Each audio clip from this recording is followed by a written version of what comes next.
জিয়াউর রহমান ফাউন্ডেশনের নির্বাহী পরিচালক অধ্যাপক ডক্টর ফরহাদ তালিম ডোনার বলেছেন, জনগণের পাশে থাকার জন্য চিকিৎসক, শিক্ষক, ইঞ্জিনিয়ারদের ভূমিকা রাখতে হবে। শুক্রবার সন্ধ্যায় বরিশাল নগরীর রূপাতলী একটি কনভেনশন হলে মতবিনিময় সভায় প্রধান অতিথির বক্তব্যে এসব কথা বলেন তিনি। জিয়াউর রহমান ফাউন্ডেশন বরিশালের উদ্যোগে বিভাগীয় এ সাংগঠনিক মতবিনিময় সভা অনুষ্ঠিত হয়। মতবিনিময় সভায় আরও উপস্থিত ছিলেন জিয়াউর রহমান ফাউন্ডেশন চিকিৎসক মনিটর ডাক্তার পারভেজ রেজা কাকুন, জিয়াউর রহমান ফাউন্ডেশন কৃষিবিদ monitor professor doctor Mohammad Mamunur Rashid, BMA ও ড্যাব বরিশাল শের-ই-বাংলা মেডিকেল কলেজ শাখা সাবেক সভাপতি অধ্যাপক ডাক্তার আজিজ রহিম, জিয়াউর রহমান ফাউন্ডেশন চিকিৎসক কোঅর্ডিনেটর ডাক্তার Syed Imtiaz Uddin Sajid, Ziaur Rahman foundation engineer coordinator engineer Shahin Howlader, DAB Barishal জেলা শাখার সভাপতি ডাক্তার কবিরুজ্জামান, ড্যাব বরিশাল শের-ই-বাংলা মেডিকেল কলেজ শাখা সাধারণ সম্পাদক ডাক্তার নজরুল ইসলাম সেলিম সহ অন্যান্যরা। মতবিনিময় সভায় প্রধান অতিথির বক্তব্যে অধ্যাপক ডাক্তার ফরহাদ তালিম ডোনার আরও বলেন, জিয়াউর রহমান ফাউন্ডেশন থেকে শিক্ষাবৃত্তি দিতে হবে।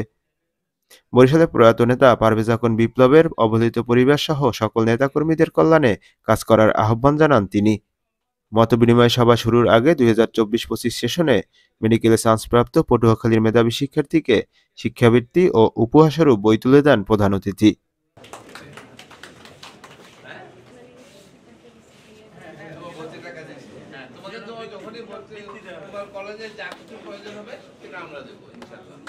যখন চান্স পাই তখন মানে আমার ভর্তি হওয়ার মতো অবস্থা ছিল না, কারণ আমার ফ্যামিলি মানে ইকোনমিক্যাল স্ট্যাটাস খুবই খারাপ, মানে পুয়ার।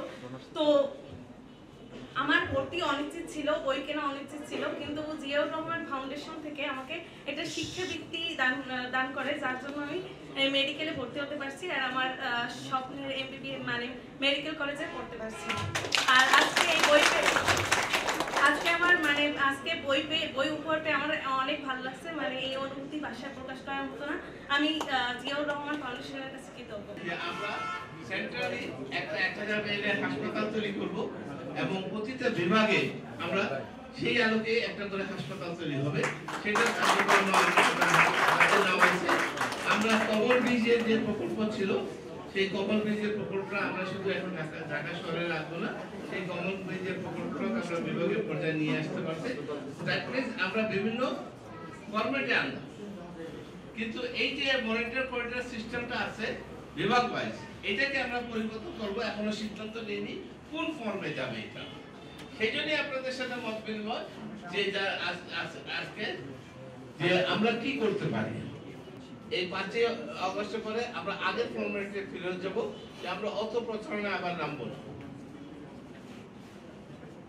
আমরা যে রাজনৈতিক অ্যাক্টিভিটিতে আগে এই 17-18 বছর আমরা বাধ্য হয়েছিলাম, আমাদের ভারপ্রাপ্ত চেয়ারম্যান, আমাদের প্রেসিডেন্ট যে জিয়াউর রহমান ফাউন্ডেশনের যে প্রেসিডেন্ট, তার ইমেজকে তুলে ধরার জন্য আমরা ওপেন হয়ে গেছিলাম, কারণ যে বিতর্কের সৃষ্টি হয়েছিল সেই ইমেজটা যেহেতু আমরা এখন মনে করি এটা বিএনপির দায়িত্ব, বিএনপি এটা বুঝবে, কারণ উনি বর্তমানে বিএনপির ভারপ্রাপ্ত চেয়ারম্যান, উনি বিএনপি বুঝবে। আমরা আমাদের পুরান ফর্মে ফেরত যাব, আমরা অরাজনৈতিক যতগুলো কর্মকাণ্ড আছে সেগুলোর সাথে জড়িত হব, কিন্তু এই যে যেরকম মিছিল, মিটিং, প্রতিবাদ সভা বিএনপি যেগুলো করে সেগুলোর সাথে আমরা জড়িত থাকবো না।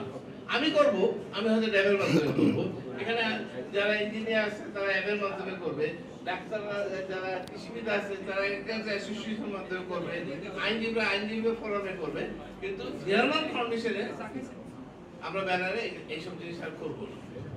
এটা আমাদের সিদ্ধান্ত হয়ে আছে এবং আমরা এই সবগুলো পরিচালনা করব ওয়েবসাইট এবং অ্যাপের মাধ্যমে। এই জিনিসগুলো আমরা কন্টিনিউ রাখবো এবং বিভিন্ন জায়গায় আমরা এইভাবে প্রোগ্রাম অর্গানাইজ করব। ভাইয়া ইস্তিয়াক আহমেদ, ডাক্তার তামিম কবির, এই